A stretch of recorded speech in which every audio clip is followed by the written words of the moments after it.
그러고 나서 그 남자가 소녀를 좁은 공간에 혼자 가두는데 알고 보니 그 남자는 그녀의 아버지였어. 소녀가 애원하지만 아버지는 그녀를 무시하고 떠나버리지. 이후 겐타는 자신의 여동생을 확인하러 가고 그녀가 탈출에 성공한 걸 알게 돼서 급히 찾아 나서 그녀를 찾았을 때 길가에 서 있더라고. 겐타는 여동생 한쪽 눈이 붉게 변한 걸 발견해. 도와주지 못한 걸 미안해하며 사과하려 하지만 그녀는 걱정하지 말라며 도우려다 자신이 위험해졌을 거라고 말해. 그녀는 혼자 내버려 달라 하지만 겐타는 같이 도망가자고 거절하지. 그 말에 수자는 기뻐하며 둘이서 숲속 추운 곳으로 도망가. 낯선 사람이 다가와 도와주려 하지만 겐타가 극심한 탈진으로 쓰러져 버려. 깨어나 보니 낯선 사람이 겐타를 업고 있고 옆에는 여동생이 있어. 이후 그들은 대장장이 마을에 도착해. 수자는 불안해하며 이 마을이 이상하다고 말해. 곧 낯선 사람은 집에 도착하고 딸이 바로 방여줘. 겐타와 수자는 이런 가족이 없어 슬퍼해. 그 남자는 두 사람이 의지할 곳이 없다며 가족으로 받아들이겠다고 말해. 딸 시라이가 기뻐하며 바로 다가가 이름을 물어봐. 둘도 자신을 소개하지. 시라이는 친구가 되자고 하고 겐타는 그래 시라이 짱이라고 대답해. 하지만 시라이는 이제 가족이니까 그렇게 부르지 말라고 해. 겐타는 충격받아 믿기지 않는 표정이야. 밤이 되고 겐타가 잠에서 깨어나 그 남자가 칼을 닫고 있는 걸 봐. 겐타가 사무라이세요? 라고 물어봐. 그 남자가 아니, 뭐 중요한 사람들을 지키는 경비원이야 라고 답해. 겐타는 그 남자의 칼에 감탄하지. 다음날 아침, 시라이가 겐타와 함께 연못에 나가고 수장과 새 친구도 합류해 마무리하고 집으로 가. 이후 시츠가 시라이에게 왜 단고경단을 많이 먹냐고 묻고 야채를 더 먹으라고 조언해. 시라이가 엄마가 단고를 잘 만들기 때문에 단고를 좋아한다며 야채는 못 먹는다고 답해. 이후 시츠가 엄마의 부름에 대답하러 가고 셋은 집으로 계속 걸어가. 겐타가 시라이에게 엄마에 대해 묻자. 시라이는 이름이 유카즈이고 이 도시에서 머무르게 허락한 사람이라며 신사를 떠나지 않는다고 말해. 시라이가 맞다고 확인하며 그녀가 이츠케임의 불에 힘을 가진 자를 대표한다고 설명해. 그 힘을 쓸 수 있는 건 엄마가 유일하고 아버지는 엄마의 경비원이라고 해. 그 힘은 일반인과 함께 쓰면 힘이 약해지기 때문에 사용하면 안 된다고 알려줘. 엄마를 여러 해 동안 못 봐서 슬프다고도 말해. 3년이 지나고 겐타는 시라이 아버지에게 목검 검수를 배우지만 계속 패배해. 겐타는 진전이 없다고 말해. 시라이 아버지는 겐타가 점점 나아지고 있지만 아직 힘을 보여주지 않은 거라고 안심시켜줘. 앞으로 몇 년간 크게 성장할 거라며 집중하라고 조언해. 그리고 그는 일하러 가야 한다고 말해. 시라이는 아버지에게 칼을 돌려주며 잊지 말라고 상기시켜. 모두 작별 인사를 해? 시라이가 겐타를 확인하러 가서 어떻게 지냈냐고 물어봐. 겐타는 괜찮다며 그만 좀 해달라고 말해. 시라이는 큰언니니까 격려해야 한다고 주장해. 겐타는 자신이 오빠니까 어떻게 큰언니냐고 반박해. 시라이는 집에서 제일 정리 잘하는 누나라서 자신이 더 나이가 많다고 우겨? 그때 수잔이 깨어나서 무슨 일이냐고 다가와. 겐타가 아무 일 없다고 말해. 시라이는 아침 시간이라며 두 소녀가 겐택에 손을 내밀어 도와달라고 해. 겐타는 시라이 아버지 모토하루가 죽은 후 마을의 위대한 전사이자 수호자가 돼. 신사에서 회의가 있었고 무녀는 그가 매번 귀신과 싸울 때마다 아주 효과적으로 막아내서 감탄스럽다고 말해. 겐타는 자신은 그냥 마을을 위한 의무를 다하는 것뿐이라고 대답해. 무녀가 이번에 어떤 귀신인지 묻자. 겐타는 그 귀신이 사람으로 변장해서 몰래 마을에 들어오려서 한다고 답해. 수호대장은 그 귀신이 무녀를 죽이려 했고 귀신은 수천 년을 살지만 무녀의 간을 먹으면 불사신이 된다고 말해. 경비병 중 한 명은 아직 그 귀신의 존재가 확인되지 않았고 이 이야기는 검증할 수 없다고 말해. 수호대장은 상관없다며 이전 무녀 유카즈가 귀신 중 한 명에게 살해당했고 모토하루가 희생해서 그 괴물을 물리쳤다고 알려줘. 무녀는 귀신들이 칼을 찾으려 한다고 믿어.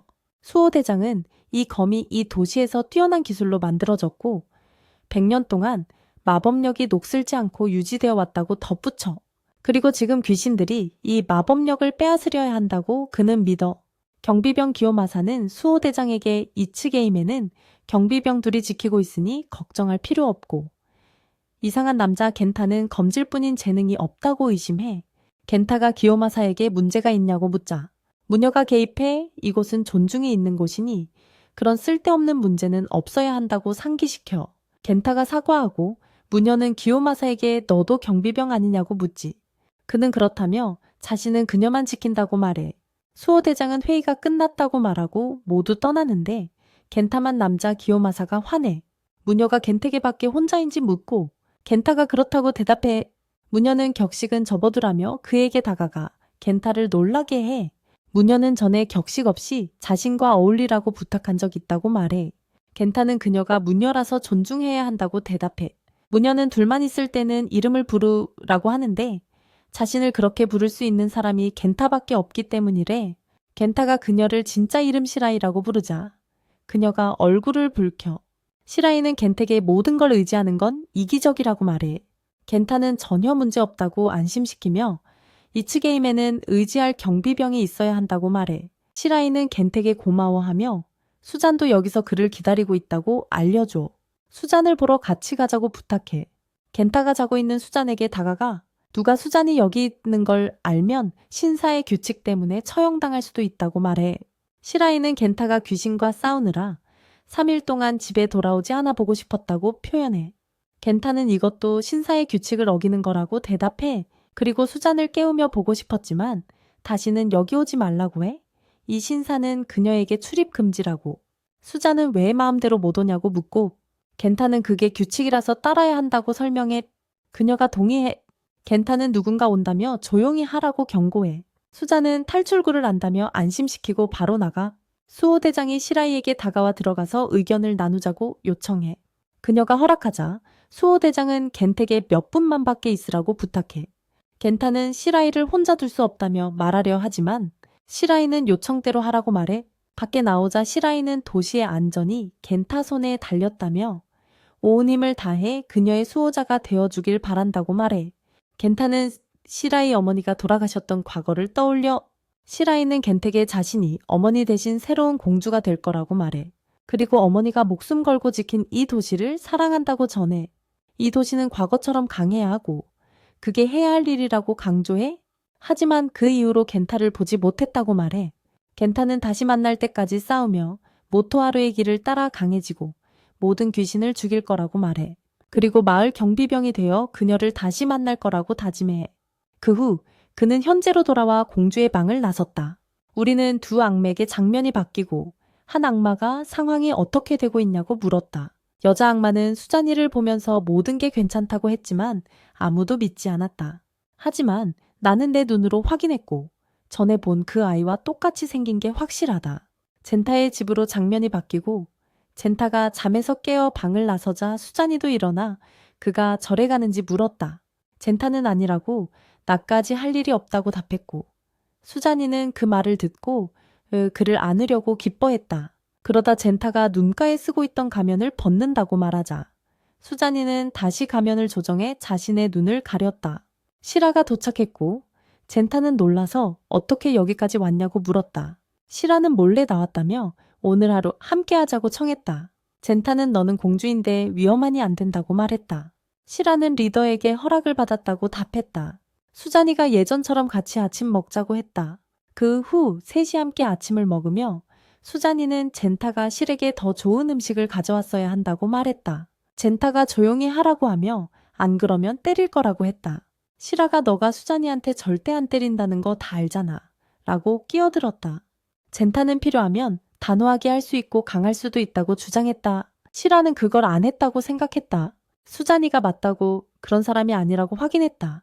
혜진타가 둘 다 문제를 일으키고 싶어 하냐고 말했다. 그 말에 모두 크게 웃었다. 수잔이가 혜진택에 좋아.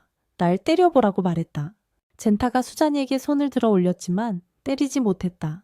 그리고 이번엔 봐주겠다고 하며 다시 웃음을 자아냈다. 젠타가 시라와 갈 준비를 했고 수잔이는 정말 기뻐했다. 젠타가 수잔이에게 왜 그렇게 기뻐하냐고 물었다. 그녀는 공주와 함께 즐거운 하루를 보내서 그게 젠타도 행복하게 할 거라 생각해 자신도 행복하다고 말했다. 그들은 밖으로 나갔고 젠타가 시라와 걷는데 아무도 그녀가 공주인 걸 몰라서 젠타가 그렇게 아름다운 대연의 여자와 단둘이 있는 게 놀라웠다. 그리고 치토지의 어머니에게 단골을 부탁하러 갔는데 치토지 엄마는 놀라서 혜진택에 그녀가 누구냐고 물었다. 그는 친구라고 대답했다. 시라는 단고 10인분을 주문했지만 혜진타는 단 2인분과 차만 가능하다고 말해 시라를 충격에 빠뜨렸다. 그녀는 치토지 엄마가 자신을 못 알아본 거냐고 물었다. 젠타가 몇 년 동안 못 봐서 기억하지 못하는 거라고 설명했다. 시라는 그럴 줄 알았다고 답했다. 치토지 엄마가 젠택에 음식을 내며 어릴 때부터 좋아했던 단 것을 더 넣었다고 말했다. 젠타가 놀라며 아직 기억하고 있냐고 물었다. 치토지 엄마는 어릴 때 항상 여기 와서 부탁했었다고 말하며 그 표현을 사과했다. 젠타는 괜찮다고 말하고 단 것을 먹으며 매우 맛있다고 칭찬해 치토지 엄마를 기쁘게 했다. 그 후 젠타가 시라이에게 자신이 더 이상 오빠가 아니고 이제는 도시의 경비가 됐다고 말했다. 그녀는 알고 있다며 영원한 것은 없다고 말했다. 시라이는 그게 아버지의 좋아하던 말 중 하나라고 언급했다.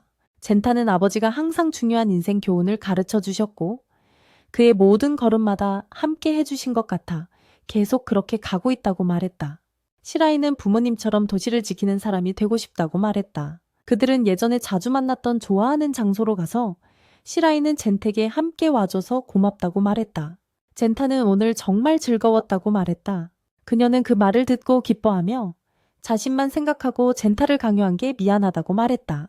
젠타가 시라이에게 지금 가장 중요한 게 그녀가 만족하느냐고 물었다. 그녀는 당연하다고 말하며 이곳에 온 이유가 그에게 하고 싶은 말이 있어서라고 알렸다. 그녀는 이곳이 그들의 좋아하는 장소라서 이 소식을 공유하고 싶었다고 말했다. 들어줄 거냐고 물었다. 젠타는 당연하지라고 답했다. 시라이는 젠택에 자신이 키요마사와 결혼할 거라고 말했고 어제 리더가 와서 후계자를 낳아야 한다며 어머니처럼 되면 안 된다고 전했다. 그녀는 기요마사가 경비원이자 이 도시에서 태어났으며 나중에 도시의 수장이 될 거라고 그에게 알렸다. 내 생각에 우리 결혼은 모두에게 이익이 될 거야. 난 이 합의에 찬성하는 편이야. 하지만 시라이로서 말하자면 난 널 사랑해, 젠타. 하지만 지금 나는 공주로 살아야 해? 나는 더 이상 시라이가 아니야. 나는 너와 함께 먼 곳으로 가서 우리 둘만의 새로운 삶을 시작하려고 했어. 하지만 네가 동의하지 않을 것 같아.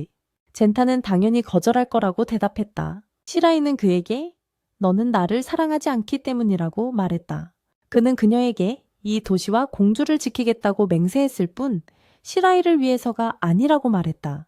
그는 이 순간을 위해 열심히 배우고 훈련했으며 그녀와 도망가면 그렇게 살 수 없을 거라 믿었고 훈련한 시간을 헛되이 낭비하는 것이 자신에 대한 모욕이라고 생각했다. 시라이는 우리 둘은 비슷해.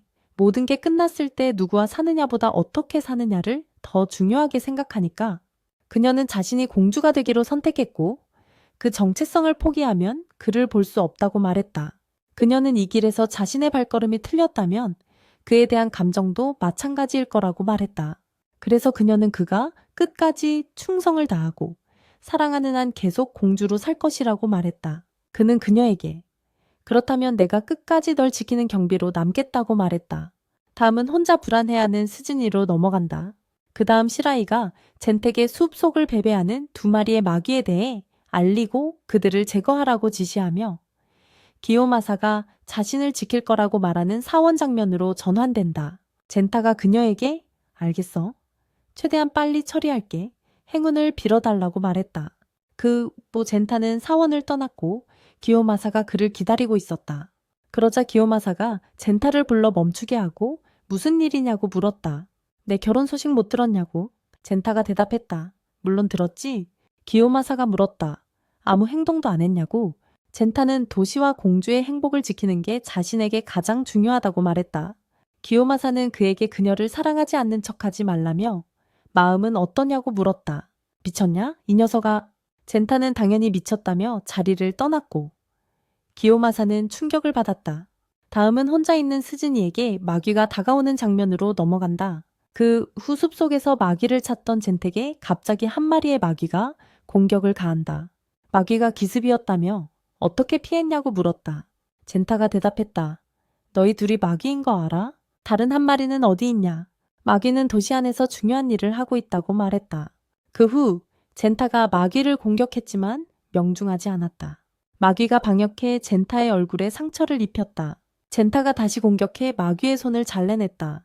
하지만 마귀가 다른 손으로 방역했으나 젠타는 공격을 피했다.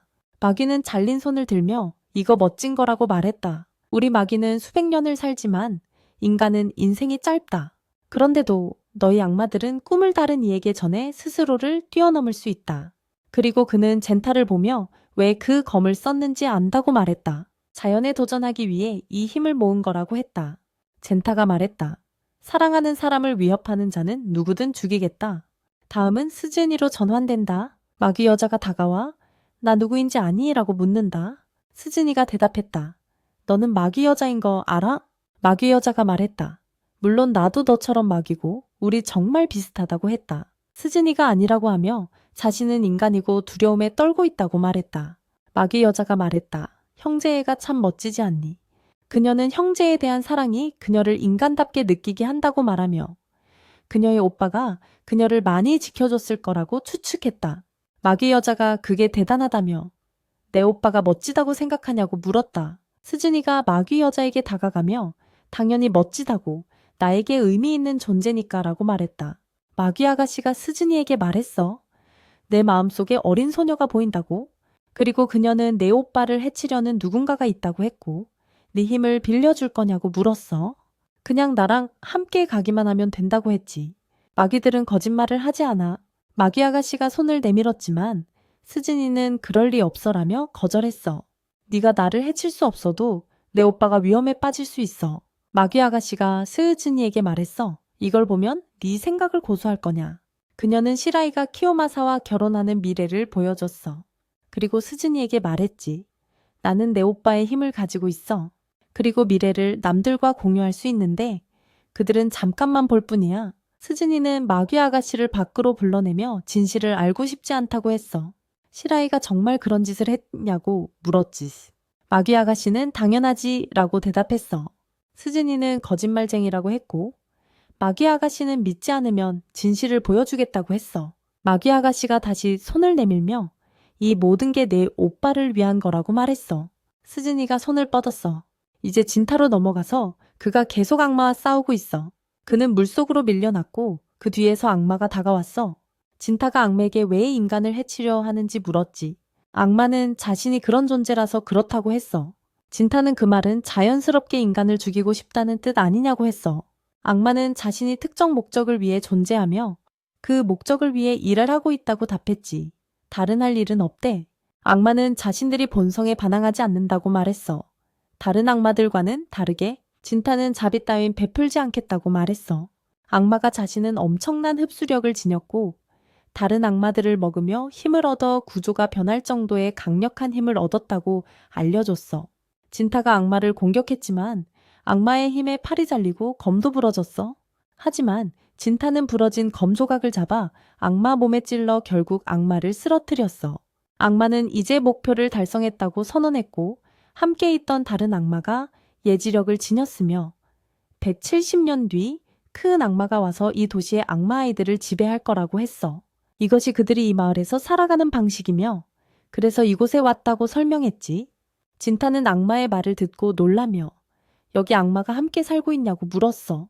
그러다 스즈니가 떠올랐고 악마가 진타의 머리를 잡고 죽이려 했어. 악마는 진택에 자신이 지키기로 맹세한 사람들을 지키려고 이 검을 가졌지만 만약 그들이 보호받을 가치가 없다고 알게 된다면 누구를 죽일 거냐고 물었어. 이제 공주로 장면이 전환돼. 키요마사가 공주에게 다가가려 했지만 공주는 그를 밀어냈어. 그녀는 먼저 진타가 악마를 죽이게 해야 한다고 했어. 키요마사는 지금이 적기라며 지금 결혼하지 않으면 진타 앞에서 하게 될 거라고 했어.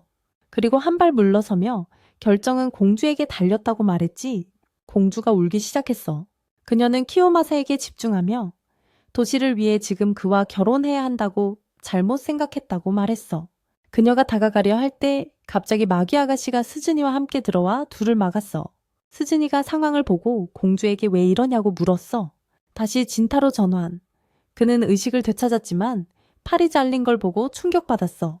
진타는 스즈니를 확인하러 도시로 달려갔는데 도시 전체가 불타고 있었어. 다시 공주로 돌아와서 스즈니가 공주에게 자신은 진타를 사랑한다고 생각했지만 공주는 그저 아무 청년도 괜찮다고 생각하는 것 같다고 말했어. 공주가 아니라고 부인했지. 스즈니가 계속해서 그럼 무슨 일이 벌어지고 있는지 설명해 보라고 했어. 진타가 집에 도착했지만 스즈니는 없었어. 그는 검을 들고 공주의 집으로 달려갔어.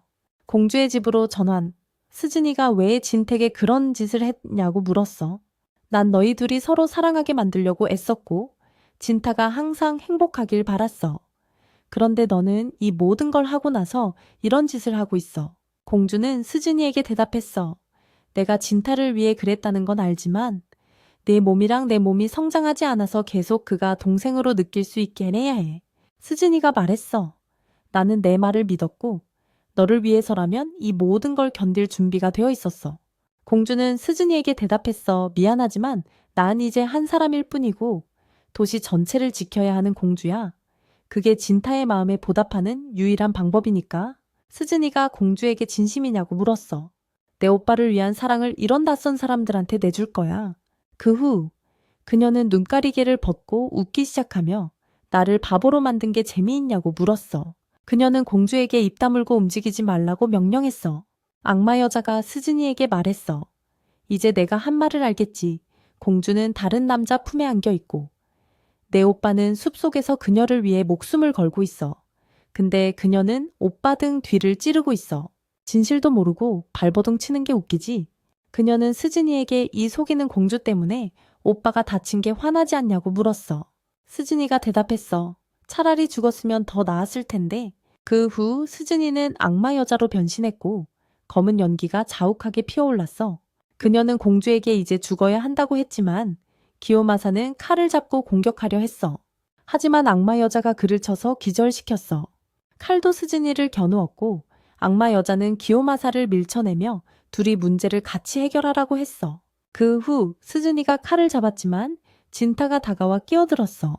시라이가 달려와 진타를 안으려 했는데 진타 품에 안긴 채로 목이 베어 충격을 주며 둘의 과거를 떠올리게 했어. 그때 진타는 스즈니가 시라이를 찌르는 걸 봤고 칼로 스즈니를 공격했어. 그녀는 공격을 피하며 진택에 왜 그러냐고 물었어. 진타는 악마 여자에게 네가 스즈니냐고 물었어. 스즈니가 당연하다고 확인했어. 진타는 왜 시라이를 죽였냐고 물었어. 스즈니가 대답했어. 네가 행복하길 바라서 그랬고 네가 웃어야 해. 진타가 물었어. 그게 어떻게 말이 되냐고. 스즈니는 설명해 주겠다며 공주는 속이는 사람이었고 다른 남자랑 결혼하려 한다고. 그래서 네가 슬퍼하지 않길 원했다고 했어.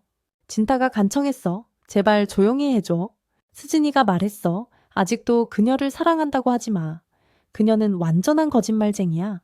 그리고 그녀가 죽으면 네가 다른 남자랑 결혼하는 걸 견디지 않아도 된다고 했고 자신이 한 일은 대단하다며 지쳤으니 집에 가라고 했어. 진타가 말했어.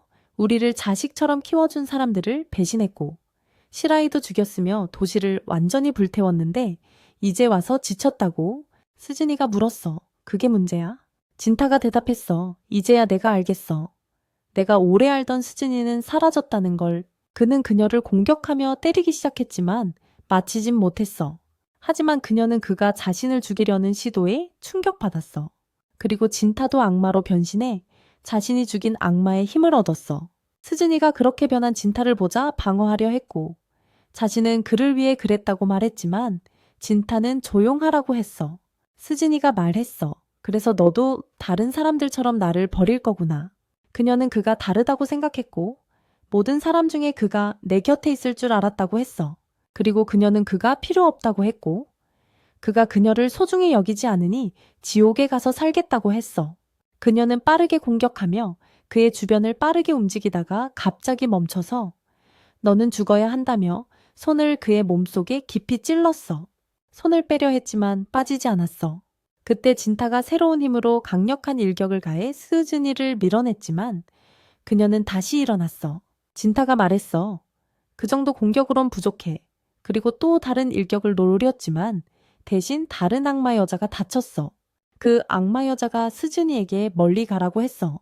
스즈니가 떠났고 진타는 따라가려 했지만 손이 악마 여자 몸에 박혀 빠지지 않았어. 그는 스즈니를 불렀지만 그녀는 화가 나서 말하기 싫다며 이 세상을 모두 산산조각 낼 거라고 했어.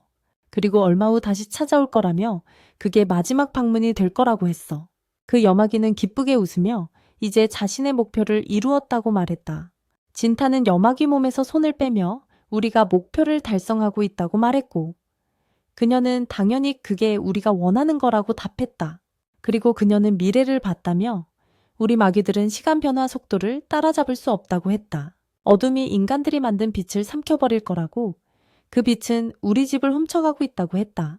결국 마귀는 과거처럼 단순한 전설이 아니게 될 거고, 이제 나는 내 자매들을 위해 미래를 확보했으니 행복하게 죽을 거라고 말했다.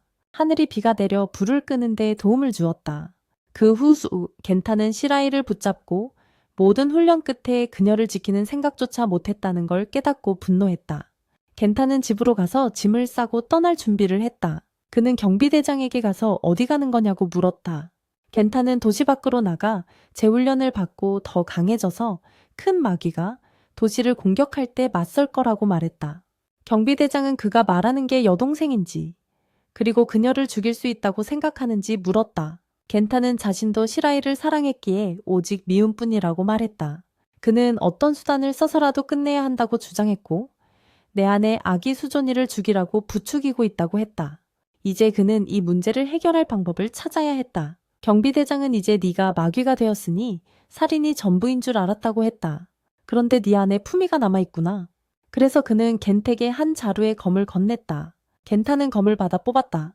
그러자 경비대장은 이 검이 너를 레이로 만든다며 규칙과 전통을 따를 의무가 있다고 말했다. 그는 이름에 카지를 더해 진야라고 불리게 될 거라고 덧붙였다.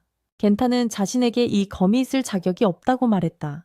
대장은 아츠카미 가문은 이제 남은 사람이 없다며 이 검이 어둠 속에 묻혀먼지만 쌓이는 것보다 네 손에 있는 게 낫다고 답했다. 내 손에 있는 게 더 낫다. 이 검이 내 곁에 있으면 공주도 죽음 속에서 조금은 평화를 찾을 거라 믿는다. 그때 대장은 겐텍에 사과하며 두 사람 사이의 사랑 이야기를 알고 있었다고 말했다. 동시에 기요마사가 공주에게 다른 감정을 가지고 있었다는 것도 알고 있었다고 했다. 그는 공주에게 기요마사가 결혼하는 게 도시의 이익에 부합한다고 말했었다. 하지만 그는 단지 아들의 행복만을 원했을 뿐이었다. 그 비극이 그를 무겁게 짓눌렀다. 그 후 겐타는 떠났다. 그리고 시토지의 어머니가 그에게 와서 정말 가느냐고 물었다. 그녀는 울면서 항상 그를 기억할 것이라고 말했다. 우리는 1000년, 수자야 도시에 850년으로 이동하는데 그곳엔 젠지라는 마을 브리더가 있었다. 이후 젠지는 추장과 겐타의 첫 만남에 함께했다. 젠지는 추장에게 그 사람이 맞냐고 물었다. 추장은 물론이라고 답했다. 그리고 그와 계속 얘기하며 모든 것을 알려주라고 했다. 그리곤 추장은 그들을 떠났다. 젠지는 겐텍에 추장이 모든 걸 말했는지 물었다. 겐타는 추장이 딸이 있고 마귀가 그녀를 납치하려 한다고 알렸다고 말했다. 젠지는 그게 전부가 아니라고 답했다. 추장의 딸은 13살 나츠라는 이름이고 추장은 그녀를 너무 귀하게 여긴다고 했다. 지난밤 나츠가 마귀를 봤는데 그 마귀는 나츠를 닮은 딸이 있어서 그녀를 납치하려 했다고 했다. 이후 나츠가 젠지를 찾아와 게으름 피우지 말라며 안 그러면 아버지인 추장에게 말하겠다고 경고했다. 나츠가 긴타를 만나 그가 자신을 보호하러 온 사람인지 물었다. 그리고 너무 어려 보여서 당장 떠나라고 했다. 젠지는 서두르지 말자고 했지만 나츠는 그가 무능하고 돈만 벌러 왔다고 생각해 자리를 떠나라고 강하게 주장했다. 도망가려는 거라며 이게 그에게 좋은 기회라고 말했다. 젠지는 나츠에게 아버지가 그를 선택했으니 그가 실력이 있다고 생각한다고 했다. 나츠는 젠지에게 조용히 하라며 주인이 없는 사무라이가 개인 경호원이 된다는 생각이 싫고 아무것도 지불하지 않을 거라고 말했다. 알았지? 그리고 그녀는 그에게 원래 있던 곳으로 돌아가라고 했어. 젠지는 긴텍에 우리 가족은 진짜 민망하고 전혀 사교적이지 않다고 말하며 사과했어. 그날 밤 우리는 나츠 방으로 갔고 젠지가 나타나 나츠를 깜짝 놀라게 했지. 나츠는 왜 여기 있냐고 물었어. 젠지는 새 경비를 내보냈으니 자신이 대신 와서 그녀를 지켜줘야 한다고 답했어. 그녀가 다치면 안 되니까 나츠는 젠지가 자신이 모든 걸 거짓말한다고 생각한다고 확신했어. 심지어 아빠조차도 자신을 믿지 않는다고 덧붙였지. 그렇지 않다면 수상한 사무라이를 고용하지 않았을 거라고 그건 너무 명확하다고 그녀가 말했어. 젠지는 그녀가 아빠에 대해 잘못 생각한다고 믿었어. 대장이 그녀를 깊이 아끼고 항상 우선시한다고 느꼈으니까 나츠는 자신은 대장의 친딸이 아니라고 반박했어. 그때 악마의 목소리가 들리며 그녀가 고통스러워하기 시작했고 젠지에게 도움을 청했어. 젠지는 나츠가 걱정되어 무슨 일이냐고 물었어. 그때 악마가 젠지 앞에 나타나 다가오며 계속 외쳤어. 내 딸을 돌려줘. 악마가 젠지를 잡으려 했지만 긴타의 일격에 손이 잘렸어. 긴타는 악마에게 이름이 뭐냐고 물었지만 악마는 계속 내 딸을 돌려줘 라고만 반복했지. 긴타가 또 한 번 공격해 악마를 완전히 끝내고 나츠에게 자신의 실력에 걸맞은 대가를 물었어. 나츠는 긴택에 악마가 죽었냐고 물었어. 긴타는 악마가 죽으면 흰 연기가 나온다고 답했어. 그리고 그게 자신의 악마가 죽는 걸 본 방식이라며 다시 돌아올 거라고 경고했어. 아침이 밝았고 긴타와 젠지는 젠지 집으로 갔어. 젠지는 긴태에게 구해줘서 고맙다고 했지. 그는 악마가 다시 올 거라고 경고했으니 오늘 밤 우리와 함께 있어 달라고 부탁했어. 긴타는 동의했지만 악마가 딸을 원한다고 한 말이 궁금해 나츠에 대해 더 알고 싶어 했어. 젠지는 나츠가 대장의 딸이 아니라 대장 집안 남자와 여자 사이에서 태어난 딸이라고 설명했어. 그리고 긴타가 걱정하는 것 같다고 생각했지. 하지만 걱정할 필요는 없다고 했어. 그녀는 악마 혈통이 아니니까 그렇지 않았다면 대장이 입양하지 않았을 거라고. 대장의 아내는 악마에게 죽임당했고 아들은 도망쳐서 돌아오지 않았고 대장은 악마 때문에 가문이 완전히 무너졌다고 탓했어. 그러니 나츠가 악마 혈통이라면 왜 신경 쓰겠냐고 물었지. 우리는 밤에 저녁을 먹는 나츠와 대장에게로 이동했어. 대장은 새 경비가 괜찮은지 나츠에게 물었지. 나츠는 괜찮다고 답하며 걱정해줘서 고맙다고 했어. 대장은 좋은 아버지라면 딸에게 당연히 그렇게 한다고 말했지. 나츠는 아빠에게 왜 이 경비를 뽑았는지 물었어. 대장은 최근 에도의 악마가 돌아다닌다는 소문이 돌고 있었고 동시에 악마를 단 한 방에 죽였다는 사내에 대한 소문도 있었다고 설명했어. 나츠는 그 사무라이를 말하는 거냐고 물었고 대장은 그렇다고 하며 돈만 받으면 어떤 악마라도 죽일 거라고 했고 자신은 그를 믿었기에 나츠의 경호원으로 뽑았다고 했지. 나츠는 그럼 아빠가 내 말 믿었네 라고 말했어. 우리는 아침으로 이동해 나츠 방 앞에서 그녀가 무서운 이야기는 직접적인 것부터 민담까지 여러 형태로 오지만 절대 사라지지 않는다고 혼잣말하는 장면을 봤어. 그 후 그녀는 대장집 하인들이 아들의 납치와 아내의 악마 살해 사건에 대해 이야기하던 걸 떠올렸고 대장이 아들이 돌아오길 기다리며 소녀를 입양했다는 걸 기억하며 불안해했지. 우리는 나츠 방으로 이동해 그녀가 무서움을 느끼고 문을 열고 젠지에게 왜 여기 있냐고 물었어. 젠지는 어제 기회를 만회할 찬스를 기다리고 있다고 답했어. 나츠는 그런 거 신경 안 쓴다고 말했지. 젠지는 내 마음속에 나를 용서할 자리는 없어 라고 말했어. 나츠는 재밌는데 데려가면 용서해 줄지도 몰라 라고 했지. 젠지는 좋아. 멋진 곳으로 데려갈게 라고 했어. 나츠는 긴택의 이름을 물으며 아빠가 그를 많이 믿는다고 말했고 자신도 믿을 수 있을 거라고 했어. 긴타가 너 아빠 엄청 사랑하는구나. 나츠라고 답했어. 나츠가 그럼 당연하지라고 했지. 그는 나를 입양했고 나만의 집을 줬어. 그를 안 좋아할 이유가 없잖아. 긴타가 행복한 작은 가족 같다고 했고 그리고는 아니야. 대장은 너를 정말 많이 신경 쓰는 것 같아 라고 말하자 나츠 얼굴에 미소가 번졌어. 긴타가 대장의 잃어버린 딸에 대해 얘기하려 하자 나츠가 끼어들어 자신은 아무것도 모른다며 화가 난다고 했어. 긴타는 그게 아픈 곳을 찌른 거라 생각했지. 나츠가 악마와 인간이 아이를 가질 수 있냐고 물었어. 긴타가 당연하다고 답했지. 나츠는 그럼 자기가 나타나는 그 악마의 딸일 수도 있냐고 물었어.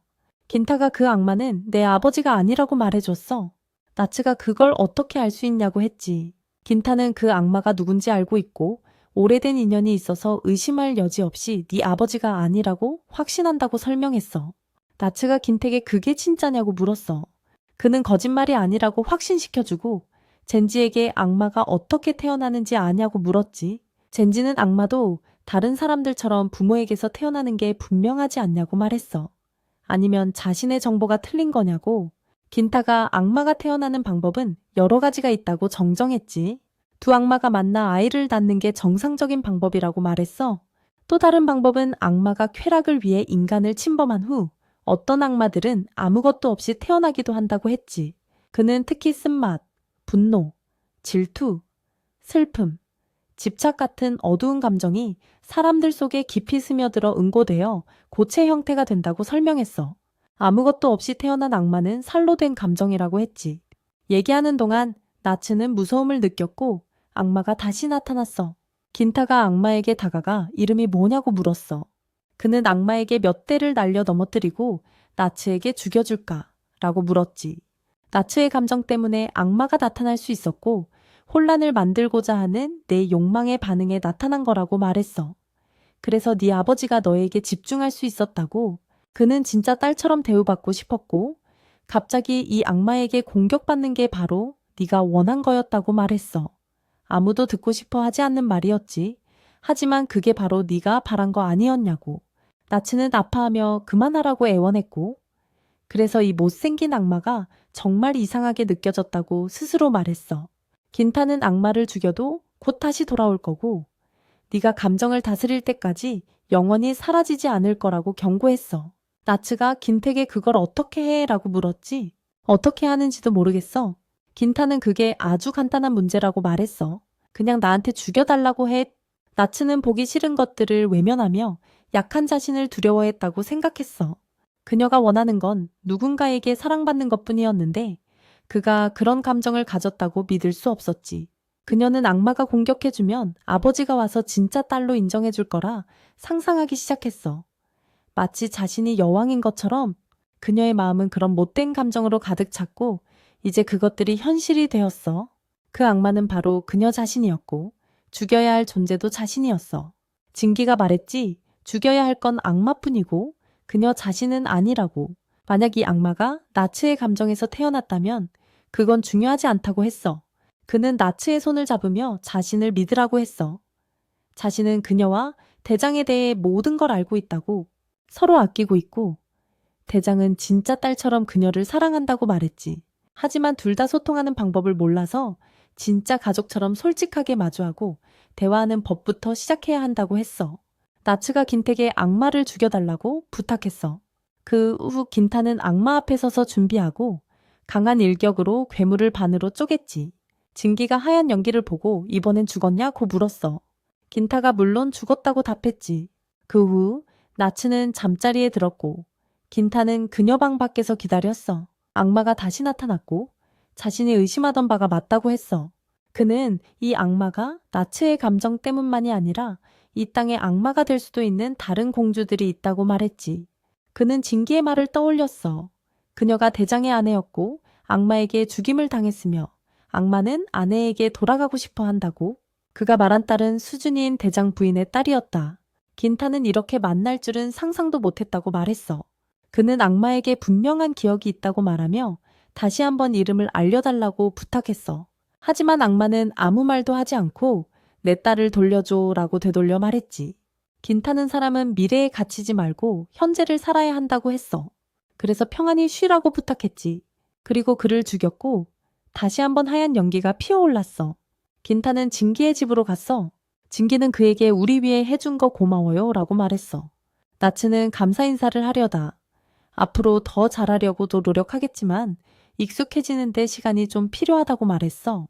그리고 그에게 고마워했지. 긴타는 고마워하지 마라고 했어. 그리고 일에서 보상을 받았다며 얘기했지. 그에게 이건 일이 아니라 빚을 갚는 것이라고 말했어.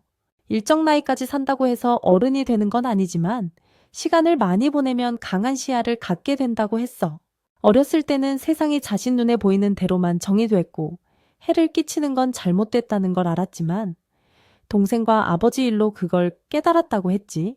행동 밑에 숨겨진 게 있을 수 있다는 걸 몰랐던 너무 어린 나이였다고 했어. 그때는 도망칠 것밖에 없었고 그래서 속죄하고 싶었다고 했지. 나츠는 그가 무슨 말을 하는지 전혀 모르겠다고 했어. 긴타는 그녀에게 아버지가 그녀에게 보여준 것처럼 아버지에게도 친절을 보여야 한다고 답했지. 그게 거의 다야. 나츠는 긴택에 이런 말 안 해도 돼 라고 했어. 그는 떠난다고 말하고 자리를 떠났지. 나중에 리더가 진기와 나츠에게 와서 긴타가 갔나라고 물었어. 진기는 물론 갔죠. 근데 리더님도 같이 작별 인사하러 오셔야죠. 라고 했어. 리더는 긴타가 이 임무를 반드시 완수할 거란 걸 첫눈에 알았기에 별로 중요하게 생각하지 않았대. 진기는 나츠도 그렇게 말했는데 당신은 그를 많이 믿었네요 라고 했어. 그렇게 믿은 이유가 있나요? 라고 물었지. 리더는 진기에게 어리석은 질문하지 말라고 했어. 자기 자신을 존중하는 아버지는 아들을 잘 믿는다 라고 덧붙였지. 그리고는 출근해야 한다고 말했어. 안 그러면 월급 깎일 거라고 했지. 진기는 그걸 원하지 않는다며 바로 가겠다고 했어. 나츠가 아버지에게 도와드릴 일 없어요 라고 물었지. 리더는 너한테 무슨 일이 있었냐고 했어. 이게 무슨 변화냐 고도했지. 나츠가 아버지께서 저에게 베푼 친절을 돌려달라고 부탁받았어요 라고 대답했어. 리더는 그 마음 참 고맙지만 앞으로는 걱정하지 말라고 했지. 아이들이 아버지의 은혜를 갚는 가장 좋은 방법은 오래 사는 거야 라고 말했어. 그리고 그게 자신이 행복해지는 전부라고 했지. 그 후 그는 떠났어. 그리고 그녀도 그를 도우려고 뒤따랐지. 긴타는 매니저가 직접 요리하는 식당에 갔어. 그의 딸 오비가 함께 일하고 있었지. 그는 오비에게 긴택에 음식을 전달해 달라고 부탁했어. 오비는 그대로 음식을 가져가서 서빙했지. 그 후 오비 아버지가 긴택에 다가와 거리에 살인마가 숨어 있다고 말했어. 그리고 딸 안전에 대해 매우 걱정하고 있었지. 황제가 이 문제에 대해 적절한 조치를 취해주길 바란다고 했어. 긴타는 황제 얘기할 땐 조심하고 말을 가려야 한다고 답했어. 오비 아버지는 동의했지만 이 식당을 빼앗기고 싶지 않다고 했지. 특히 10일 전에 막 상속받았으니까 주인이 싸게 팔아서 샀다고도 했어. 긴타는 그 말을 듣고 놀라지 않았어. 오비 아버지는 긴타의 세련된 취향을 칭찬했지. 그리고 그의 가게가 유령 도시 같다고 말했어. 5일 연속으로 여기 왔다고도 했지. 오비는 아버지에게 이렇게 말하다간 단골 손님 하나 잃을 거라고 했어. 아버지는 걱정 말라며 안심시켰지. 그냥 대화하는 중이라고 했어. 그는 진택의 음식에 대한 의견을 물었어. 진타는 나쁘진 않은데 양이 너무 적다고 대답했지. 오비 아버지는 진타의 솔직함을 인정했어. 그리고 이 음식을 만든 도시 최고의 요리사라고 말했지. 진타는 그 이유가 있냐고 물었어. 오비 아버지는 사람마다 사정이 있다고 했지. 그리고 진타의 과거가 좋지 않았을 거라고 암시했어. 그랬냐고? 진타는 확실히 그렇다고 인정했어. 오비 아버지는 진타가 충분한 돈을 가지고 있다고 믿는다고 말했어. 진타는 돈을 벌기 위해 일하고 있다고 정정했지. 오비 아버지는 진타의 직업이 뭐냐고 물었어. 진타는 자신이 귀살대원이라고 대답했지. 그러자 오비 아버지는 크게 웃었어.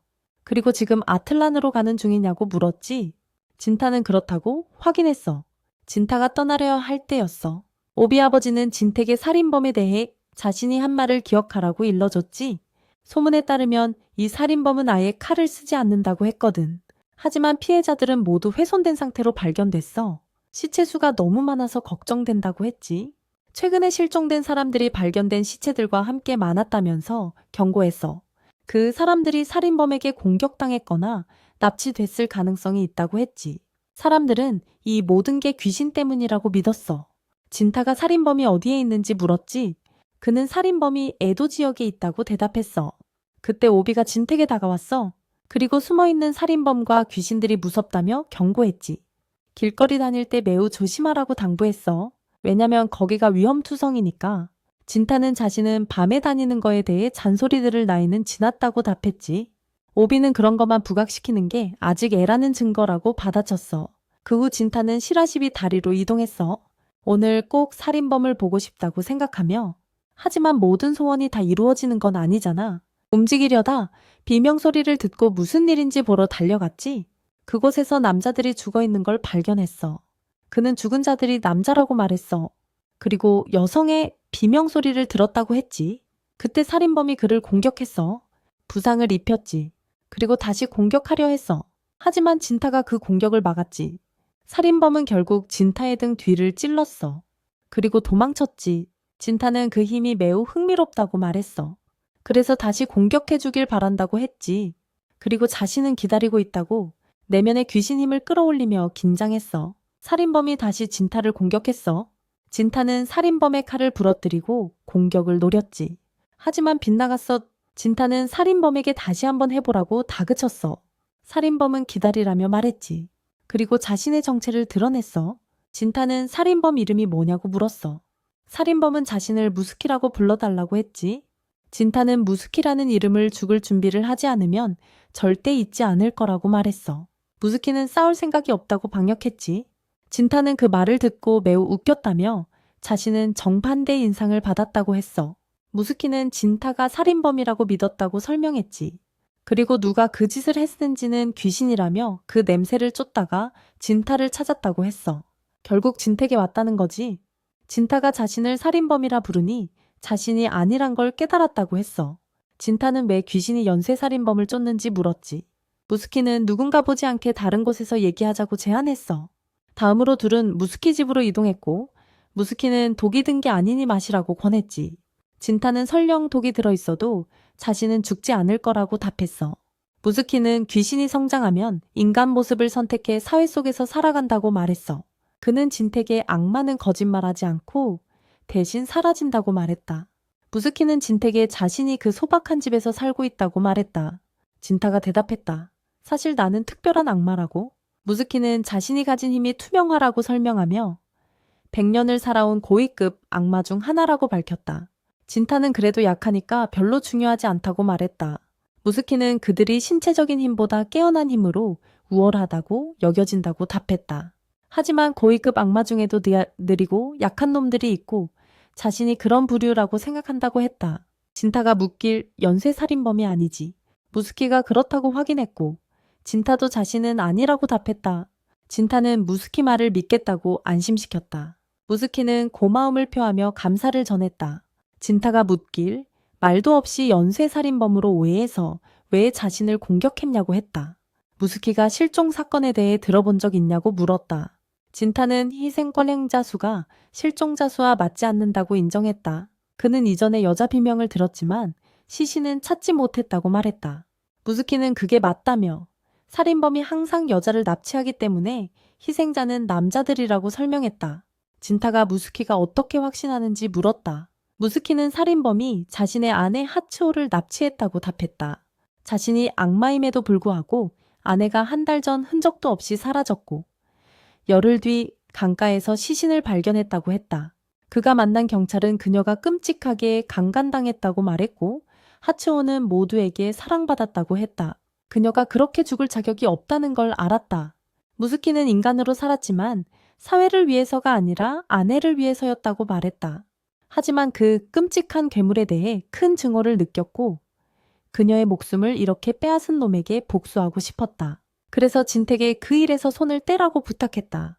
진타는 악마를 죽이는 게 자신의 일이기 때문에 그럴 수 없다고 말했다. 무스키는 그럼 함께 일하며 정보를 따로 모으자고 제안했다. 이 문제는 자신에게 맡겨달라고 요청했다. 진타가 무스키에게 복수를 원하는 거냐고 물었다. 무스키는 그 말에 의심의 여지가 없다고 단언했다. 진타는 살인범이 악마든 인간이든 생명을 거두는 책임을 져야 하며 그걸 감당할 준비가 됐는지 알고 싶다고 조언했다. 무스키는 악마는 자신에게조차 거짓말하지 않는다고 진택에 말했다. 진타는 함께 일하자고 동의했다. 그리고 그들은 마을 사람들로부터 정보를 모으기 시작했다. 그 후 다시 만나 무스키는 결과 없이 또 하루가 힘들게 지나갔다며 쉬지 못한다고 말했다. 할 수 있는 건 계속 일하는 것 뿐이었다. 진타도 동의했다. 다음으로 그들은 무스키 집에 갔고 무스키는 술을 마시기 시작했다. 진타가 왜 여동생을 쫓는지 물었다. 무스키는 돈 때문이라며 악마를 증오하고 파괴하려는 사람이 많다고 알려줬다. 무스키는 악마를 죽이고 그 사람들한테서 큰 돈을 벌겠다고 다짐했다. 진타가 그게 문제냐고 물었다. 무스키는 진타가 이유 없이 사람을 죽이는 타입 같지 않다고 답했다. 게다가 그 돈으로 산 술을 마시면서 불평만 할 수도 없지 않느냐고 했다. 무스키는 웃으며 그게 이유 중 하나라고 말했다. 진타가 다른 이유가 뭐냐고 물었다. 진타는 힘을 모으기 위해서라며 특정 악마를 막는 것을 인생 목표로 삼았다고 말했다. 무스키가 죽이는 게 아니라 막는 거냐고 물었다.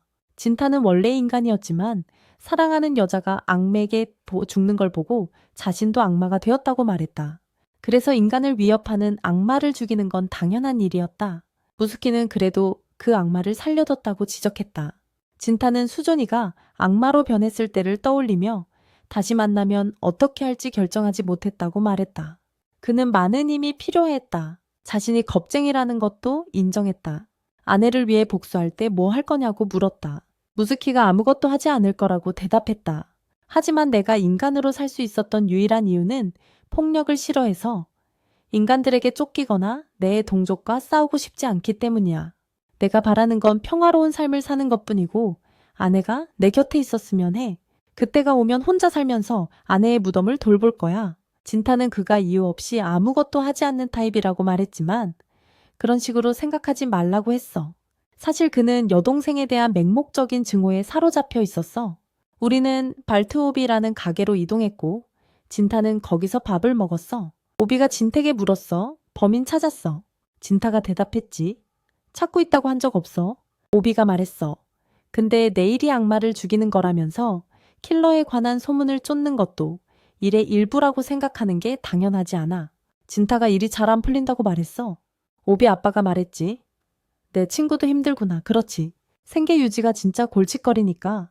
진타가 오비에게 말했어. 너 같은 멋진 웨이트리스 덕분에 줄 서서 기다리는 사람들 많겠지.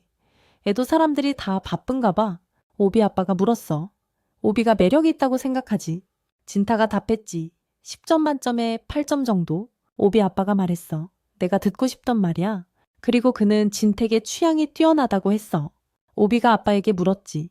이 큰 이야기는 뭐야? 그는 대답했어. 내 인생에 진지한 연애가 없다는 게 다행이라는 거야. 오비가 말했어. 그건 명확하고 사실이지만 진타를 난처하게 만들지 말아야지. 그녀의 아빠가 말했어. 도와주려고 한 거야. 오비가 말했어. 걱정 마. 언젠가 독립할 계획이야. 하지만 그때까지는 내 헌신적인 딸인 척 할 거야. 그녀의 아빠가 말했지. 좋아. 그리고 오비가 진택에 사과했어. 진타가 말했어. 사과할 필요 없어. 그리고 그녀 아빠가 아주 좋은 사람이라고 했어. 오비가 말했어. 물론이지. 그는 내 자랑이야. 진타가 물었어. 내 아빠도 그런 분 아니었어. 오비가 대답했지. 미안. 물어보지 말았어야 했는데. 진타가 말했어. 난 스존이라는 여동생이 있었는데 아빠가 정말 못되게 대했어. 아빠는 그녀를 때리며 우리 가족이 아니라고 했어. 그래서 난 스존이를 데리고 집을 도망쳤지. 그건 아주 오래 전 일이야. 오비가 그에게 물었어. 그리고 우리는 다리가 있는 곳으로 이동했어. 거기서 무스키와 진타가 있었지. 무스키가 진택에 물었어. 뭔가 알아냈어. 진타가 답했지. 아니, 무스키가 대답했어. 또 헛수고네. 그리고 진타가 움직이기 시작했고 무스키가 따라오며 말했어. 최근에 납치나 폭행 사건이 없어서 정보 수집이 안 돼. 무스키가 진택에 멈추라고 하고 저쪽을 보라고 했어. 진타가 말했지. 저 여자애가 오비야. 무스키가 물었어. 알아? 진타가 대답했어. 내가 자주 가는 가게 주인의 딸이야. 무스키가 말했어. 그럼 혼자 다니는 건 안 좋지. 진타가 무스키에게 말했어. 내가 가볼게. 그리고 그녀에게 다가갔지? 오비가 진택에 말했어. 오늘 밤 달이 정말 예뻐. 그리고 물었지. 혼자야? 그가 대답했어. 아니, 친구랑 같이 있어. 뒤를 돌아봤지만 무스키가 안 보였어. 그녀는 사라졌지. 무스키가 말했어. 내가 그녀에게 모습을 드러내지 않았어. 그리고 말했지. 그녀가 범인의 희생양이 되지 않도록 주저하지 말고 데려가라고. 오비가 진택에 물었어. 뭔가 문제 있어. 그는 아니라고 답하고 왜 여기 있냐고 물었어. 그녀가 대답했지. 꽃 구경하고 있었어. 그리고 꽃의 아름다움을 설명하며 겨울에 피고 최고의 꽃 종류 중 하나라고 했어. 진타가 대답했어. 정말 예쁘네. 이런 꽃은 처음 봐. 그녀가 말했어. 희귀해서 소중히 여기고 감상하는 거야. 모양도 멋지고 봄에 피기도 해. 진타가 오비에게 아빠 걱정 안 하게 집에 가라고 했어. 그녀가 말했지. 알겠어. 고마워. 진타와 카키는 카키 집으로 갔고 그녀가 진택에 잠깐 쉬라고 했어. 진타가 카키에게 물었어. 내가 그렇게 걱정돼 보여. 카키가 대답했지. 네가 너무 고민 많고 가끔은 무리하는 것 같다고 말해도 될까? 진타가 그녀에게 말했어. 내 말이 맞아. 하지만 나는 끝내야 할 일이 있어. 이 일 때문에 평생을 살아왔으니까. 카키가 그에게 말했어. 무슨 일인지 모르겠지만 가끔은 쉬어야 해. 쉬지 않고 목표만 쫓으면 인생이 너무 단조로워질 거야. 진타는 혼잣말로 중얼거렸어. 나한텐 이 목표밖에 없어. 그리고 가키에게 미안하지만 내 조언을 따를 수 없다고 말했지. 가키가 말했어. 알았어. 그리고 꽃더미 쪽으로 걸어갔어. 그녀가 진택에 물었어. 이 꽃 이름 알아? 그는 아니라고 답했어. 그녀가 말했지. 이건 다프네 오도라야? 가을의 영양분을 저장하고 겨울을 지나 봄에 피는 꽃이야. 진타가 말했어. 이 꽃은 향기가 진하네. 가키가 물었어. 향기 좋지 않아. 그리고 이 꽃이 봄의 도래를 상징한다고 설명했어. 진타가 덧붙였지. 이 허브는 국에 끓이면 소화제 역할을 해. 내가 살던 마을에서도 자주 썼거든. 그녀는 가능한 한 자주 단 걸 먹었고 과식으로 배 아플 때는 이 약으로 통증을 달랬어. 가키가 진택에 물었어. 어떻게 말하는 게 좋을까? 그리고 다시 물었지. 그녀가 매력적이었어. 진타가 대답했어. 그녀는 항상 나를 잘 다루는 법을 알았어. 가키가 장난치듯 말했어. 네가 거짓말하는 것 같아. 그는 소바를 좋아하고 꽃을 감상하며 소중한 추억도 많다고 지적했지. 그런데 지금은 임무 완료에만 몰두하느라 주변을 전혀 못 보고 있대. 그래서 이 목표 말고는 아무것도 없다고 말하지 말라며 가끔 쉬라고 권했어. 꽃은 어디서나 피고 있는데 넌 아직 못 봤잖아. 주위를 둘러보면 아름다운 풍경이 눈에 들어올 거야. 나중에 그들은 각기 집으로 갔고 진타가 말했어. 네 아버지가 아직 널 기다리는 것 같아. 가키가 답했어. 과잉보호는 진짜 머리 아파. 진타가 물었어. 그게 아버지 역할 아니야. 가키가 왜 그렇게 걱정하는지 물었고 진타는 얼굴이 붉어졌어. 그녀가 무사히 데려다줘서 고맙다고 했지. 진타가 가키에게 언젠가 꽃에 대해 가르쳐 달라고 했어. 좋은 날 다시 하자고 제안하며 가키가 동의하고 떠났어. 곧 무스키가 진타 옆에 나타나 말했어. 착한 아이구나. 그리고 츠지기리시에서 범인을 계속 찾자고 했지. 그들은 다리로 이동해 악마가 나타나길 기다렸어. 한 소녀가 다리를 건넜고 악마의 일격에 무스키가 즉사했어. 악마가 진타를 공격했지만 그는 검으로 공격을 막았지. 괴물이 진타를 밀쳐내고 소녀를 공격했지만 무스키의 영혼이 나타나 그녀를 구했어. 진타도 놀랐지. 진타가 악마를 공격했지만 악마는 공격을 튕겨내고 도망쳤어. 진타가 무스키에게 악마를 못 잡아 미안하다고 사과했어. 무스키가 괜찮다며 이렇게 강할 줄 몰랐다며 위로했지. 계속 쫓아갈 거라고 했어. 어디 숨어 있는지 찾을 수 있을지도 몰라. 진타가 무리하지 말라고 했어. 무스키가 계속 돌아올 테니 찾을 때까지 기다리라고 했어. 아직 죽고 싶지 않다고도 말했지. 그리고 진택에 그 소녀를 돌보라고 했어. 소녀가 진택에 일어나는 걸 도와달라고 했어. 일어나자 그녀가 말했어. 내 차가운 태도 정말 추억을 떠올리게 해. 날 기억 못한다고 하지 마. 진타가 물었어. 너 나츠씨 맞아? 그녀가 답했어. 아직 나를 잊지 않았구나. 진타가 말했어. 그때보다 더 어려 보였던 것 같아. 나츠가 말했지. 당연하지? 그게 3년 전 일이니까 하나도 안 변했어. 진타가 농담했어. 당연히 난 늙어 보이지 않지? 나츠가 반박했어. 그런 말은 여자들 화나게 할 걸. 진타가 나츠에게 물었어. 이렇게 늦게 다니는 게 항상 그래. 그녀가 말했어. 아니, 손님을 배웅했을 뿐이야. 진타가 물었어. 아버지 일 도와주는 거야. 그녀가 대답했지. 물론 난 효녀야. 진타가 말했어. 많이 변했네. 내 미소가 이제 훨씬 자연스러워졌어. 나츠가 고마워했지만 난 영원히 어린애로 남을 수 없다고 덧붙였어. 갑자기 젠지가 나타나 나츠에게 뭐 하는 거냐고 물었어. 그는 그녀를 놀리며 아직 애라고 했지. 나츠는 그의 목소리에 깜짝 놀랐어. 악마인 줄 알았거든. 젠지는 네가 늦게까지 밖에 있어서 데리러 왔다고 했어. 그녀의 반응이 너무 냉정하다고 말했지. 진타가 젠지에게 오랜만이라고 인사했어. 젠지는 진타와 나츠에게 여기서 뭐 하냐고 물었어. 데이트냐고. 진타가 나츠가 악마에게 공격받았다고 설명했어. 젠지는 무스키 시체를 보고 당황해서 나츠를 붙잡고 즉시 경찰에 신고하라고 했어. 나츠가 안심시키며 무서워하지 말라고 했어. 이 시체는 악마가 아니니까 경찰에 신고할 필요 없어. 진타가 말했어. 나는 한동안 살인범을 추적 중이야. 나츠가 공격받은 건 그냥 우연일지도 몰라. 젠지가 중얼거렸어. 또 다른 악마라니? 그리고 진택에 아직도 이 일에 집착하냐고 물었어. 나츠가 이상하게 행동해서 미안하다고 했어. 젠지는 내가 너 얘기하는 게 아니었다고 분명히 했어. 나츠가 진택에 지금 뭐 할 거냐고 물었어. 그는 아직도 유령을 쫓고 있다고 답했어. 필요한 게 있으면 소바가게에서 찾으라고 했지. 젠지가 너 데리러 왔다고 했어. 그리고 난 이제 갈게라고 덧붙였지. 나츠가 구해줘서 고맙다고 했어. 진타가 떠나려 할 때 젠지가 그를 막고 말했어. 악마를 찾는다면 야나카시에 있는 폐사원에 가보라고. 그곳에서 주지스님이 죽었고 매일 밤 여자 목소리가 들린다고 해. 그곳에 악마가 산다는 소문도 있지. 진타가 사원 이름을 물었어. 젠지가 미즈오 사원이라고 했어. 장면은 계속 무스키에게 넘어가 아직도 악마를 쫓고 있어. 그는 악마가 도시에서 여자를 납치하는 걸 보고 자신의 아내가 납치되어 죽은 때가 떠올랐어. 무스키는 자신의 투명화 능력을 써서 악마를 따라가 그 소굴을 찾았지. 그는 악마가 시체를 뜯어먹는 걸 보고 분노했어. 단검으로 공격했지만 죽이지는 못했지. 악마가 그를 쓰러뜨리고 식사를 계속한 뒤 떠났어.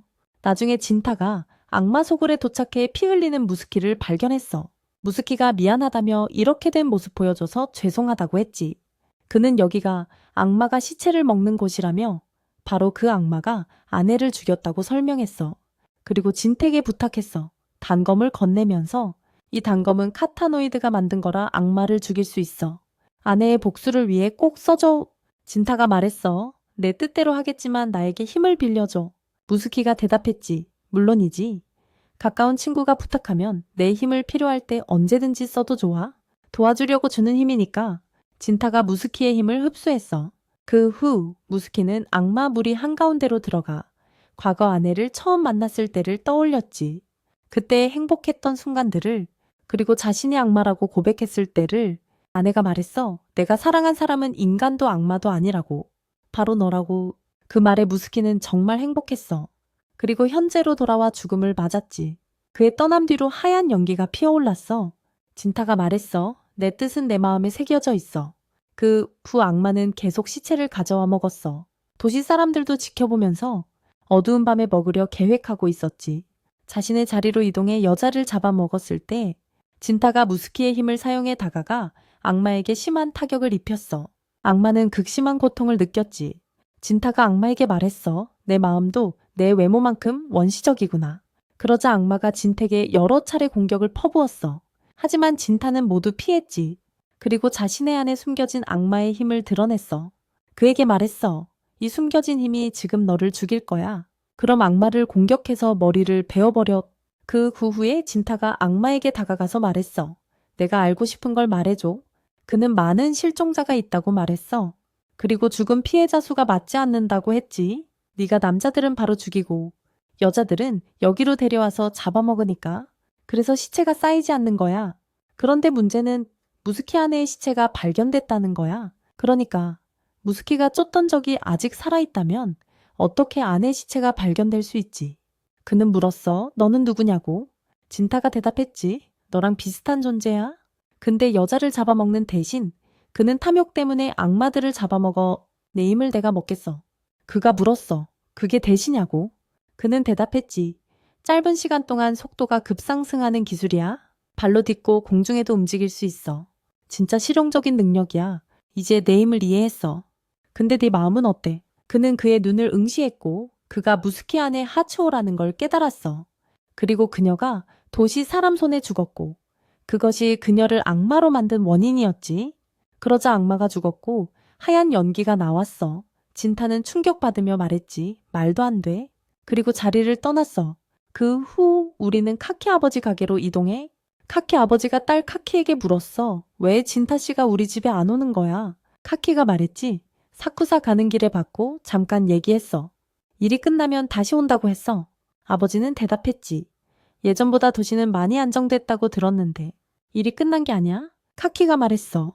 진타가 아직 악마들이 다 사라지지 않았다고 했어.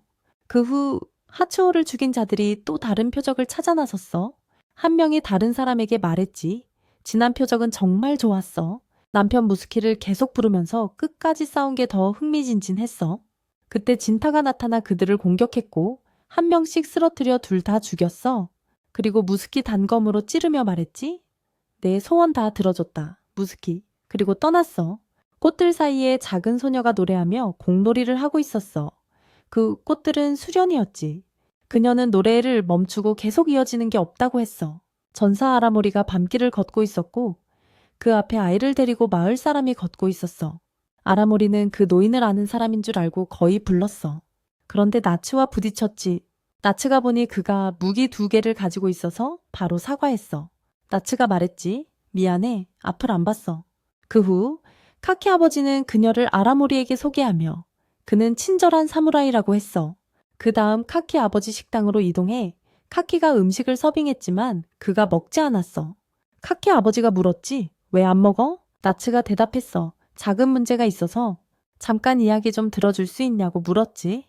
카키 아버지가 말했어. 물론이지. 아라모리는 자신에게 형이 있다고 말했어. 카키 아버지는 끼어들어 바보인 척 그만해라 했지. 미우라 가문에는 형이 없어. 아라모리는 주장했어. 난 형이 있어. 그는 오비에게 물었지. 내 형을 아니. 사다나. 오비는 몰라서 미안하다고 했어. 아라모리는 말했어. 당연하지. 내 형을 아는 사람은 아무도 없어. 부모님조차도. 오비 아버지는 아라모리에게 너무 깊게 생각하지 말고 음식이 식으니까 먹으라고 했어. 오비가 아라모리에게 물었지. 좋은 사람 소개해줄까? 아라모리가 대답했어. 좋은 사람이라면 좋아. 오비가 말했어. 도움이 될 수도 있어. 오비 아버지는 이상한 이야기 좋아하는 손님이 있다고 했어. 아라모리가 물었지.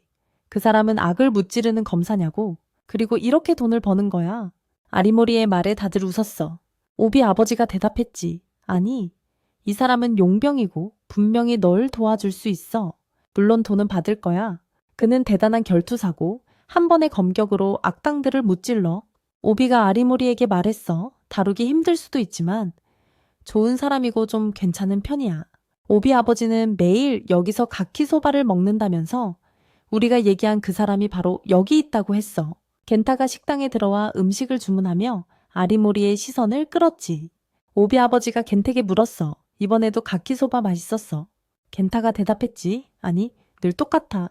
오비 아버지는 적어도 한 번쯤은 맛있다고 말해줘야 한다고 했어. 겐타가 말했지.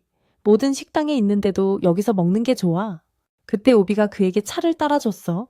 겐타가 오비에게 말했어. 이제 익숙해졌네. 오비가 대답했지. 전보다 매일 나아지고 있어. 그녀가 생각을 물었고 겐타는 마시면서 대답했어. 가을은 나무의 계절이라 아름다운 향기가 흐르고 예쁜 꽃들이 피어나는 시즌이지. 오비가 대답했어. 물론 그게 맞지. 겐타가 말했지. 이런 걸 집중해서 생각하는 게 재미있고 길가의 핀 자연의 꽃들에 끌렸다고 했잖아. 오비가 말했어. 어쨌든 계절 꽃들은 다 끝났고 다음엔 꽃에 관한 이야기를 해줄게. 그 후 아라모리가 겐택에 다가와 방해했다며 사과하고 자기소개를 했어. 그는 물었지. 악당들에 대한 이상한 이야기와 소문에 빠져 있다고 들었는데 맞아요? 그게 사실인가요? 겐타가 말했어. 난 악당 무찌르는 데는 자신 있어. 아라모리가 물었지. 뭔가 물어보면 설명해 줄 수 있나요? 겐타가 대답했어. 그건 좀 다른 문제야. 난 악당을 무찌르는 게 전부고 그게 악이 아니면 내 분야가 아니야. 그가 사과했어. 아라모리가 알겠다고 말하며 밥값을 두고 떠났어. 오비 아버지가 겐택에 물었지. 아라모리를 도와줄 수 있겠냐고. 형 때문에 큰일 났다고 했어. 오비가 말했어. 아라모리 씨가 소중한 사람을 잃어 많이 괴로워해서 부탁하는 거야. 겐타가 대답했지. 알았어. 너희가 나에게 해준 걸 갚을게. 그 말에 다들 기뻐했어. 그는 음식이 많이 좋아졌고 열심히 노력했다고 말했어. 오비 아버지가 말했지. 연습의 결과라고. 이제 나츠가 겐택에 다가가 함께 자리하고 떡과 차를 주문했어. 나츠가 겐택에 물었어. 떡 좋아해. 그는 당연하다고 대답했지. 그러자 웨이트리스가 나츠에게 음식을 내면서 뜨거울 때 먹으면 맛있다고 했어. 겐타가 나츠에게 말했어. 생각해보니 젠지랑 일은 끝난 거 아니야. 나츠가 씹던 걸 멈추고 차를 급하게 마시며 목이 잠겼어. 그녀가 물었지. 무슨 소리야? 겐타가 대답했어. 이제 딱 정년기잖아. 나츠가 말했어. 난 젠지랑 같이 있을 수 없어. 겐타가 말했지. 그와 있으면 편안하고 안심될 텐데. 나츠가 말했어. 젠지는 내 오빠 같은 존재야. 게다가 아빠가 내 앞에서 결혼 이야기를 꺼냈지만 결혼하면 뭐든 할 수 있다고 했어. 그녀는 가게와 꽃으로 가득한 큰 선반이 있으면 좋겠다고 생각했어. 나츠가 겐택에 물었지. 그런 생각 안 해. 그가 말했어. 나 같은 용병은 안정된 직업이 없어. 그녀가 대답했어. 몇 살이야? 그는 말했지. 31살이야. 그녀가 놀라며 말했어. 젠지보다 나이가 많네. 그녀가 물었지. 비밀이 있어. 그는 대답했어. 나머진 네가 맡아. 나츠가 겐택에 물었어. 가는 거야. 그는 말했지. 할 일이 있어. 나츠가 물었어. 또 악당이야. 그는 그렇다고 했어. 나츠가 겐택에 물었지. 왜 악당을 죽여? 그리고 그런 게 있다면 다른 거 뭐든 할 수 있지 않냐고 했어. 겐타가 대답했어. 왜 이러는지 나도 몰라? 나츠가 물었어. 무슨 뜻이야? 그가 말했지. 감히 그런 말을 하다니. 아마 이게 내가 가진 유일한 거야. 나츠가 그에게 말했어. 이제야 좀 안심이 돼. 그리고 보통은 침착하다고 덧붙였지. 그때 그녀는 솔직해질 만큼 편안함을 느꼈어. 그는 이해할 수 없는 사람이라 생각했지. 하지만 그는 신경 쓰고 연약할 수 있으며 평범한 사람이었어. 그가 그녀에게 말했어. 잊어버려. 나츠가 대답했지. 그만하면 됐어. 넌 더 이상 낯선 사람이 아니야. 우린 오래 함께 했으니까. 계속 그러면 넌 영원히 이상한 사람이 될 거야. 그녀가 말했어. 가게로 돌아가야 해? 그리고 떠나면서 멈춰서 말했지. 걱정하지 마. 얼굴에 주름이 생길 수도 있어. 그들은 아리모리 집으로 이동했어. 그가 나가려는데 어머니가 부르셨지. 오늘도 또 나갈 거냐고 물으셨어. 난 그가 유일한 아들이라는 걸 확신한다고 말씀하셨어. 형제도 없다고 하시고 아리모리가 그녀에게 말했어. 나는 형제가 있다고 확신해. 어머니가 형제를 찾아보라고 하셨지. 그는 가족의 역사에 휘말리기 시작했어. 덕을 아는 자는 그것을 잊고 낯선 이에게 도움을 청해야 한다. 충성을 맹세한 자는 자신이 사무라이임을 잊지 말아야 한다. 무슨 말이냐? 아리모리가 대답했어. 형제를 찾으면 그만둘 거야. 그리고 집을 떠났지. 그 후 그는 지칠 때까지 빠르게 달리다가 멈췄어. 그는 형제를 상상하며 그가 했던 말을 떠올렸어. 친구가 없는 건 집이 있기 때문이라고. 친구가 있는 건 집이 있기 때문이라고. 또한 집과 일을 위해 이걸 이해할 수 있다고 말했지. 그래도 그는 자신의 의지를 꺾고 싶지 않았어. 현재로 돌아와서 물었어. 형제야, 어디 있니? 겐타가 나타나 말했어. 나를 찾고 있구나. 그는 자신의 이름이 겐타이고 용병이며 도우러 왔다고 했어. 문제를 해결하지 못할 수도 있다고 덧붙였지. 아리모리가 말했어. 괜찮아? 내가 말하는 걸 믿는 것만으로도 구원받은 기분이야. 겐타가 말했어. 형제 실종 전에 무슨 일이 있었는지 말해줘. 아리모리가 말했지? 좋아. 저택으로 가자. 겐타가 동의했어. 그리고 그들은 저택으로 이동했지. 아리모리가 겐택에 말했어. 네가 용병이라고 했고 부담이 많지 않은 것 같아. 원래 사무라이 집안 출신이냐고 물었지. 겐타가 대답했어. 아니. 나는 타타르바라는 나라 산속 오두막에서 살았어. 그래도 이렇게 될 역할이 있었고 전사가 될 수 있었지. 아리모리가 말했어. 이제 알겠어. 카데노가 내 고향이냐고 물었어. 겐타가 대답했지? 맞아. 아리모리가 말했어. 타타르바라서 철집을 보고 잘 만들었다고 생각했어. 부끄럽지만 내 취미가 칼 보는 거야. 카데노 카리문이 없는 철집으로 유명하다던데 내 칼집은 정성 들여 만들었네. 겐타가 말했어. 이건 1등급 칼이고 원래 성에 보관됐어. 그래서 내가 쓸 수 있는 거야. 아리모리가 이름이 뭐냐고 물었어. 겐타가 야라이라고 했지. 아리모리가 말했어. 카데노 사람들도 오니오모 사쿠라고 부르고 오냐리라고도 한다던데 거기서 만든 거야. 아니면 전설이야. 그런 소문이 있어. 겐타가 대답했어. 그런 얘기는 들어본 적 없어. 마을 영주가 이 칼은 얼어붙어서 1000년이 지나도 부러지지 않는다고 했고 그게 전부야? 아리모리가 겐택에 물었어. 볼 수 있을까? 겐타가 말했지. 미안, 안 돼. 아리모리가 대답했어. 긴 이야기였군. 겐타가 대답했어. 이제부터 말을 시작하는 게 낫겠다. 아리모리가 말했지. 내 동생 사다나를 찾고 있는데 아무리 찾아도 못 찾겠어.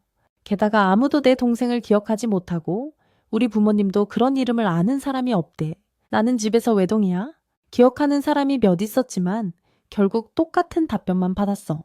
나만 내 동생을 확실히 기억하고 있어. 아버지 알피가 나타나서 말했지. 여기 사람들은 서로 얘기하러 오진 않는 걸로 아는데 겐타가 말했어. 사람들은 항상 가게에 오니까. 우피의 아버지가 대답했어. 참 진지하구만. 겐타가 말했지. 농담이었고. 네가 아리모리를 걱정하는 것 같아서 데려왔어. 그래서 여기로 데려온 거야. 우피가 말했지. 이제야 농담하는 거 보니 다행이야. 그 후 겐타가 아리모리에게 물었어. 내 동생은 언제 사라졌어? 아리모리가 대답했지. 이번 봄 4월 말이야? 특별히 이상한 건 없었는데 동생이 사라지기 직전에 딸을 만나러 간다고 했던 게 기억나.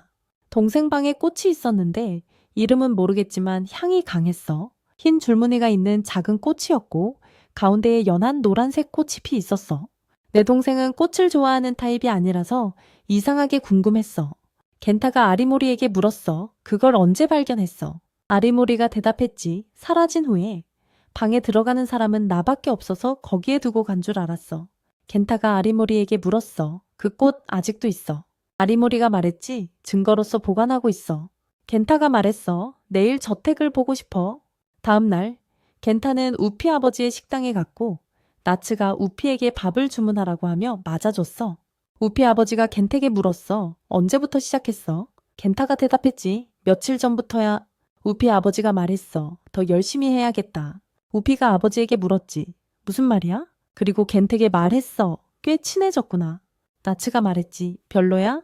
켄타가 우피에게 물었어. 아리모리랑 친해. 우피가 대답했지. 그렇게 친한 건 아니지만 가끔 와서 얘기하긴 해. 근데 왜? 켄타가 말했어. 별 의미 없어. 우피가 대답했지. 맞아. 근데 그 사람도 나한테 착해. 그가 진지하고 착한 사람이라고 했어. 나츠가 물었어. 전에 만난 그 사람이야. 우피가 말했지. 물론이지. 나츠가 그가 아주 겸손하다고 평했어. 우피 아버지가 말했지. 검 얘기만 나오면 눈동자 색이 변해. 겐택에 다가가서 이걸 좀 보라며. 아리모리 가문답게 중요한 거라고 했어. 덧붙여서 이 코가이도 줬는데 검이랑 관련이 있다니 믿기 힘들대. 너랑 얘기하다 보면 카타나 얘기일 수도 있고 검 얘기일 수도 있어. 어느 쪽이었지? 그는 어머니한테 여러 번 혼났어. 겐타가 우피 아버지에게 물었어. 그의 어머니를 알아. 우피 아버지가 대답했지. 전해본 적 있어. 좋은 분이고 평소엔 엄청 시끄럽대. 아리모리에게서 받은 선물이라며 코가이를 건넸어. 겐타가 말했지. 나는 못 받겠어. 우피 아버지가 말했어. 나 같은 가게에 주인한텐 가치 없는 물건이야. 겐타가 말했어. 난 이거 원하지 않아. 우피 아버지가 고집 부리며 제발 받아달라고 했어. 고집할게. 겐타가 받아서 보관하겠다고 했어. 우피 아버지가 고마워하며 고맙다 겐타 씨라고 했어. 우피가 겐택에 아버지가 강제로 시켜서 미안하다고 했어. 겐타가 우피에게 물었지. 아리모리가 말한 가운데 흰 줄무늬 꽃, 수령꽃 아니야. 우피가 그렇다고 했어. 겐타가 말했다. 하지만 좀 작았고 가능하면 수련보다는 다른 게 좋겠어. 다시 공을 가지고 노는 어린 소녀로 장면이 넘어가고 부모님은 행복하게 그녀를 바라보고 있다. 소녀가 부모님을 바라보자 그들이 사라지고 그녀는 손에서 공을 떨어뜨렸다. 겐타와 아리모리는 아리모리 집으로 갔고 아리모리가 말했다. 들어와 주세요. 그 후 아리모리의 어머니가 나타나서 물었다. 이분이 누구시죠? 겐타가 앞으로 나와 아리모리 어머니께 인사하며 갑작스럽게 찾아와서 죄송하다고 말했다. 아리모리 어머니가 겐타를 환영하며 아리모리에게 물었다. 이 남자가 누구인지 설명해 줄 수 있겠니? 겐타가 말했다. 저는 코도노 마을 출신입니다. 아리모리 어머니가 대답했다. 그 마을이 대장장이로 유명한 곳이지. 아리모리가 확인하며 겐타가 사무라이이고 검도에 열정을 가지고 있다고 알렸다. 그리고 겐타를 초대해 함께 저녁을 보내기로 했다고 덧붙였다. 그러자 아리모리 어머니가 겐택에 감사 인사를 했고 겐타가 물었다. 왜 감사하신지 알 수 있을까요? 그녀는 말했다. 아리모리 얼굴에 다시 웃음꽃이 피었으니까 엄마로서 기뻐요. 방에 들어서자 겐타가 아리모리에게 말했다. 네 엄마 정말 친절하시네. 아리모리가 대답했다. 사실은 친절하다기보다 부끄럽게 굴어. 그리고 그가 겐택에 보려고 온 꽃을 보여주었다. 겐타가 외쳤다. 분명히 수선화야? 아리모리가 물었다. 이 꽃이 뭔가 특별한 거야. 겐타가 대답했다. 아니, 예상보다 작아. 그리고 물었다. 정말 이 꽃들을 봄에 찾은 게 확실해. 아리모리가 확신하며 말했다. 물론이지. 겐타가 계속 말했다. 내 형이 사라지기 전에 만날 거라고 했던 그 소녀.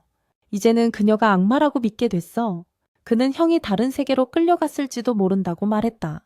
이 꽃들이 악마의 소굴에서 온 건 아닐까? 겐타가 말했다. 그의 방을 보여줘.